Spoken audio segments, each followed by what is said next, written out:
اعوذ باللہ من الشیطان الرجیم، بسم اللہ الرحمن الرحیم۔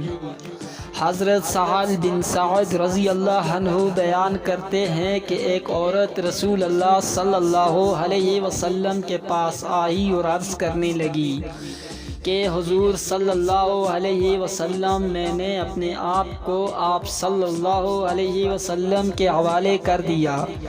جو آپ صلی اللہ علیہ وسلم میرے متعلق فرمائیں گے مجھے منظور ہے۔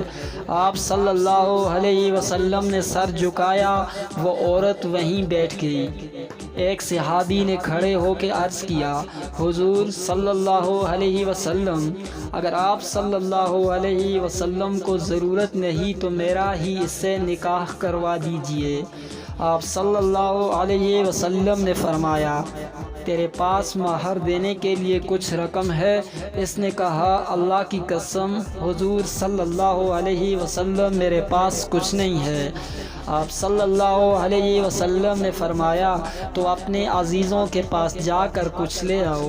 وہ گیا اور واپس آ کر کہنے لگا، اللہ کی قسم یا رسول اللہ صلی اللہ علیہ وسلم، مجھے کوئی چیز نہیں ملی۔ آپ صلی اللہ علیہ وسلم نے فرمایا، جا، اگرچہ لوہے کی ایک انگوٹھی ہی مل جائے وہی لے آؤ۔ وہ پھر گیا اور لوٹ کر آیا، کہنے لگا، اللہ کی قسم حضور صلی اللہ علیہ وسلم، لوہے کی ایک انگوٹھی بھی نہیں ملی۔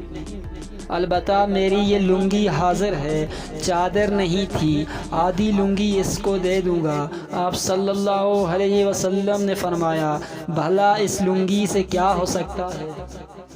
اگر تو پہنے گا تو عورت پر کچھ نہیں رہے گا، اور اگر عورت لے گی تو تیرے پاس کچھ نہیں رہے گا۔ یہ سن کر وہ مسکین صحابی مایوس ہو کر بیٹھ گیا۔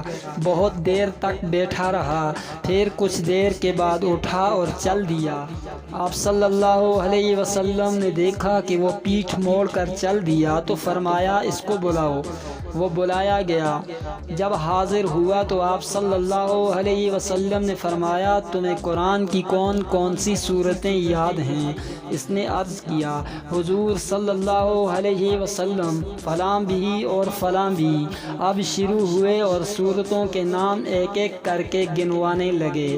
آپ صلی اللہ علیہ وسلم نے فرمایا، جا، اس قرآن کے بدلہ میں نے اس عورت کا نکاح تیرے ساتھ کر دیا، جا اور اس کو قرآن سکھا دینا۔ وما علینا الا البلاغ۔